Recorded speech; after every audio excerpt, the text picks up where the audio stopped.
So this build here, this is going to be for those of you who are looking for a build that's, first of all, not using the triple shout meta and going to be hitting really hard, really hard with like single abilities.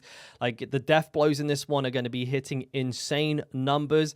And we're going to go over all of what makes it work, how it works and stuff like that, because we've got some of the new uniques, the new reworked uniques. We've got the new Paragon board reworks.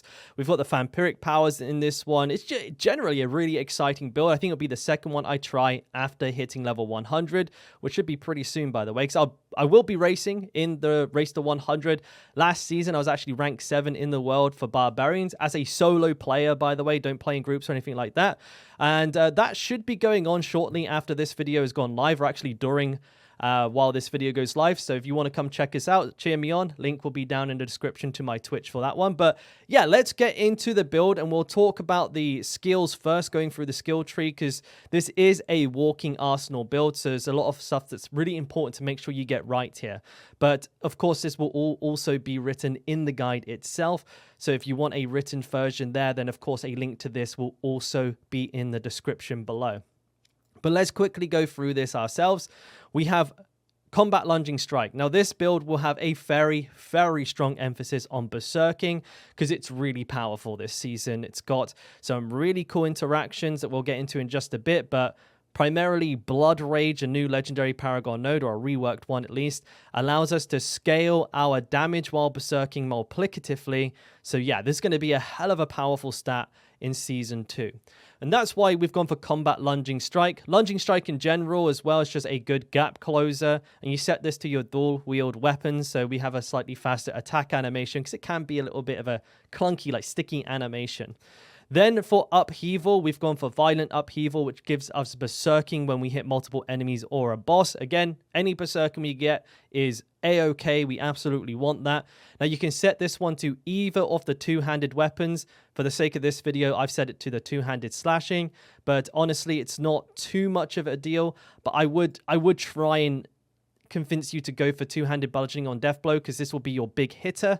And we have Wallop, which increases the damage of your maces by an even further amount. So I would suggest doing that, but you can play it either way depending on, you know, if you don't have a particularly powerful bludgeoning weapon and you have a really fucking OP axe, then you may want to swap it around. But I'll leave that down to your discretion. For the sake of simplicity, Upheaval, two-handed slashing. Then we have Strategic Ground Stomp. The reason we have Strategic is because we're using Iron Maelstrom. We want to get that cooldown down as much as humanly possible. And this can give you a significant chunk of cooldown on your Iron Maelstrom if you get a ton of enemies with the Stomp. We then have Strategic Iron Skin. Reason being, with Iron Warrior, this is like the best defensive in the game. Barrier, Fortify, Unstoppable. You know, damage reduction, it's everything. And it has a pretty small cooldown, especially when you compare it to something like 25 seconds on Rallying Cry. So very good defensive. Actually, our only defensive. So you're going to have to be pretty smart with when you use this one. I recommend just waiting until you've actually been CC'd or you're about to die. Then we have a bunch of passives here that are pretty standard for these types of builds. Of course, Prolific Fury, Aggressive Resistance, Movement Speed. We've got Pit Fighter here. We don't need Exposed Vulnerability. We're actually playing Exploit with this build, so that's where we're getting our vulnerability from. Warrior's Death Blow for even more berserking. Now, in the earlier stages of the game, you can use Fighter's Death Blow. If you're finding that you're having issues with Fury regen, just swap it to that instead. However, once you're okay, then Warrior's Death Blow will be more value for us because it will maintain that Berserk uptime more consistently.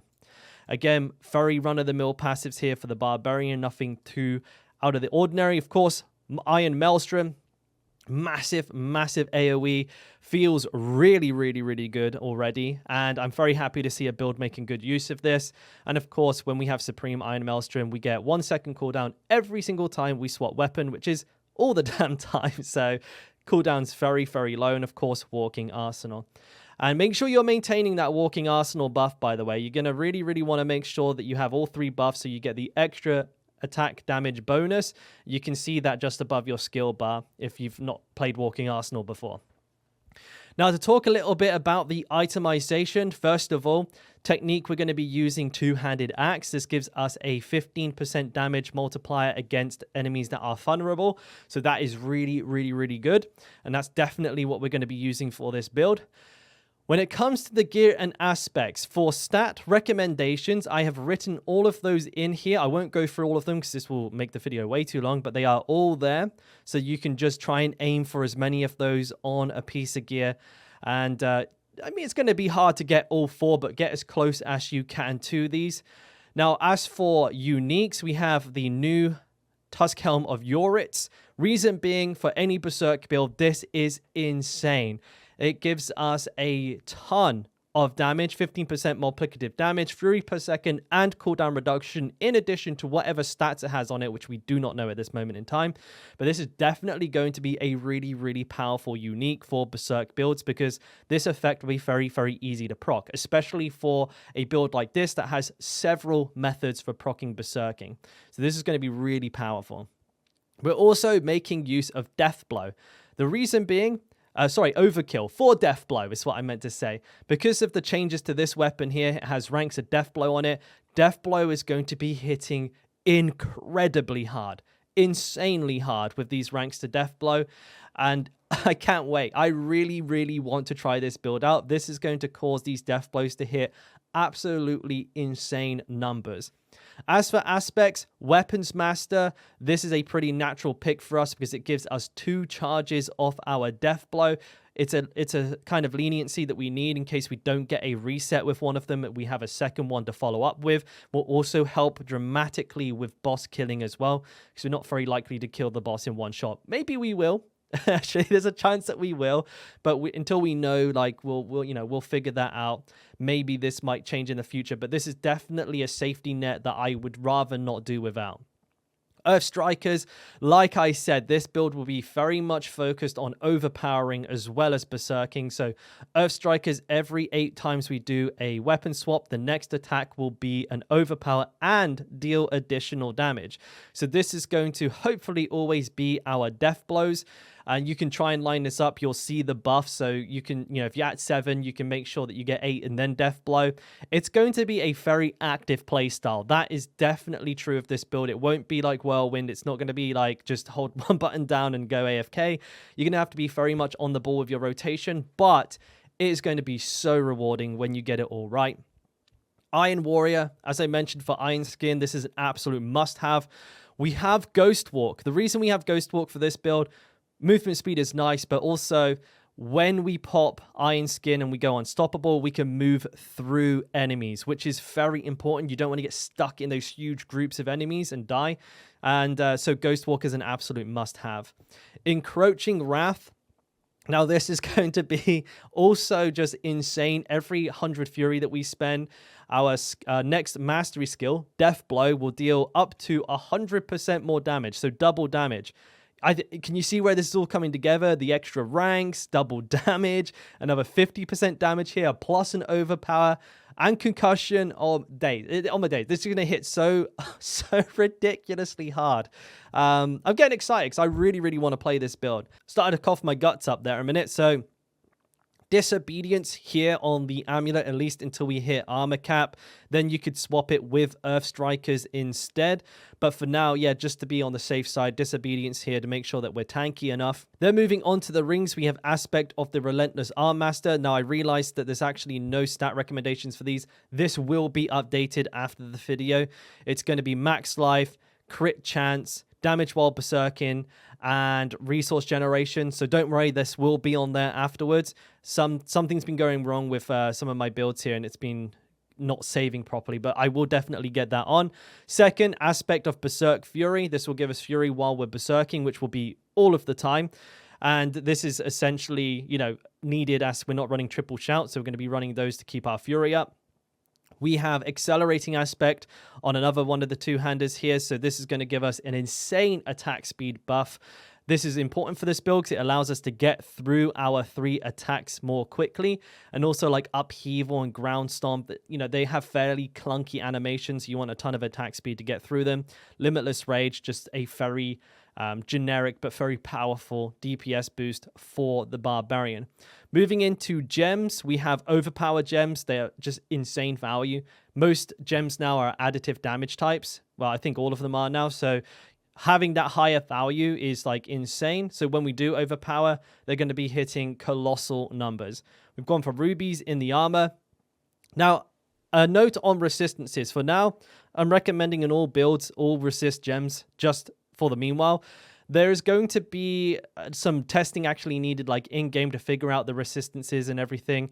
This will change over time, but like with all of my builds, I will be updating them regularly as new things are discovered, as like new optimization is discovered. So just, you know, regardless of when you're watching this video, you can guarantee that this build that I'm writing here will always be cutting edge, most up to date. All I do is play Barbarian. All I do is play Diablo. So we'll keep these super duper up to date. But for now, we're going for generic all resist gems until we see what the all resist changes actually mean for us as Barbarians in the game. Now, vampiric powers, we have Prey on the Weak, a Cursed Touch. This combination here is really, really powerful. This is a lucky hit chance to spread Vampiric Curse to an enemy. And then Prey the Weak makes enemies that are affected by a Vampiric Curse vulnerable. And we also deal more damage to them. So this is an insane combo. You'll see this in a lot of builds. Sanguine Brace, super strong, gives us Fortify each time we kill an enemy, and we get 8% crit chance when above 50% Fortify, which we will always be in this build. We have Undying, so every time we cast a skill, we heal for 3%. We're just going to be going skill. It's going to be like crazy amount of healing here. And then Blood Boil, this gives us a guaranteed overpower every 20 seconds. In addition, when we overpower, we'll spawn a bunch of like blood boils that we can walk over and blow up for a pretty chunky amount of damage. However, we've not actually seen how these work in game, so it'd be very interesting to see if they spread like really far away from enemies or if they're like right underneath them or anything like that. So this one, for now, right, you know, we're only really looking at the guaranteed overpower, but maybe these blood boils could actually be pretty insane too. As always, everything is also written here below, so you can use this as reference if you want to get a bit more of an in-depth look at, you know, what exactly is going on here. And literally broken everything down in there. Right, I had to do another uncharacteristic cut there. I started coughing my guts up. Let's get back to the Paragon board. So the first node, nothing too interesting here. We have Exploit, but things get pretty spicy moving forward. We have Dominate on the second board, which gives us a guaranteed overpower every 30 seconds. So now this is our third source of overpower, making them pretty consistent. I mean, pretty regular, frequent in the build, especially with Earth Strikers. Every 8 weapon swaps would be like one every 2 to 3 seconds as well. But we also get a ton of overpower from it as well, which is very, very useful for us. We have Blood Rage. Now, a quick note on Blood Rage. We may or may not be using the first half of this legendary node. Killing a bleeding enemy has a 10% chance to grant you berserking for 5 seconds. If you are using a sword on Upheaval, a two-handed sword, then you will get this. If you're not, then you're not. But don't worry too much about it. We're not taking it for that. The reason we're taking this is actually the second half. Your damage dealt is increased by 25% multiplicative of the total damage of your damage while berserking bonus, which we have a ton of. It's in the gear recommendations, and there's a lot of it here in the Paragon board as well. As you can see, there's a bunch of it here too. We got a lot of damage while berserking nodes and berserk duration nodes as well, which will help keep our berserk uptime like near 100%, very close to 100%. Next glyph is Might. This gives us just a straight up 8% multiplicative damage while wielding two-handed weapons, so this will apply to Upheaval and Deathblow. We then have the Decimator node as well. We're going to make very good use of this. So each time we make an enemy vulnerable, we get 10% multiplicative increased damage. But if we overpower a vulnerable enemy, which we will likely do quite often, we'll get an additional 10% multiplicative damage. So yeah, insane damage multiplier there for us. And this is one of the very few builds in the Barbarian's arsenal that are going to be making as good use of it as this does. Next, we have Wrath. This is going to be a very easy pick for us. A lot of crit damage, but also a lot of Fury back on crit, which should be absolutely amazing for us. Going to make everything run very, very smoothly. Then we're going into the Carnage board here. I believe we have Ire, which gives us the most insane amount of damage while berserking bonus, I think, ever. 75 strength on this node. Plus, we get some damage reduction from elites while berserking, but this is going to be an insane amount of damage while berserking, which will then, of course, buff our blood rage to the moon. So that's going to be insane. We also have Carnage here, so our attack speed will go up and up and up and up and up every time we crit while berserking, which again should be very, very, very frequently with this build. We have a bunch of damage to while berserking and damage to elites here as well. Great stuff. And then coming down to this board here, we have Weapons Master, which gives us 4% Fury or max Fury every time we swap weapons, which again, we're just going to be having Fury coming out of our ears with this one. And then a bunch of all resist nodes as well. Again, all resist, I just want to make it like perfectly clear here that this is one thing that will likely need looking at, or perhaps some flexing. And maybe you'll need to run like poison resist gems in your jewelry and stuff like that. So that's the build. As to the rotation, it's pretty straightforward. You're going to be just rolling through all 3 of your attacks to keep that walking arsenal bonus up. Anytime the screen is filled with enemies, you just pop Iron Maelstrom. This is going to just wipe that screen completely clean. Use then Ground Stomp to reset the cooldown of Iron Maelstrom. You're going to be using Iron Skin to break CC and also get yourself out of spicy situations. A pro tip with the rotation, I guess, would be that you want to keep an eye on Earth Strikers and try and line this buff up with your Death Blows. Also, try not to sit on Encroaching Wrath for too long as well. You want to use basically like a Death Blow every time you see Encroaching Wrath pop. There are indicators for this on the bar, so you should be able to see those. Like I said, it's a pretty proactive playstyle, so if you're looking for a Barbarian build that isn't just holding down right click, this is definitely the one for you. If you liked it, let me know by giving it a thumbs up. Also, lets YouTube know that it's a good build and shows it to other people. If you want to catch more Barbarian guides and just general Diablo 4 content, then don't forget to subscribe to the channel. And again, yeah, I'll be streaming the race to 100 on Barbarian, testing all of the new builds after hitting level 100. So if you want to catch that, check out my live stream Twitch link down in the description below, along with the links to these guides and all of my other guides. And yeah, I'll catch you on the next one. Cheers.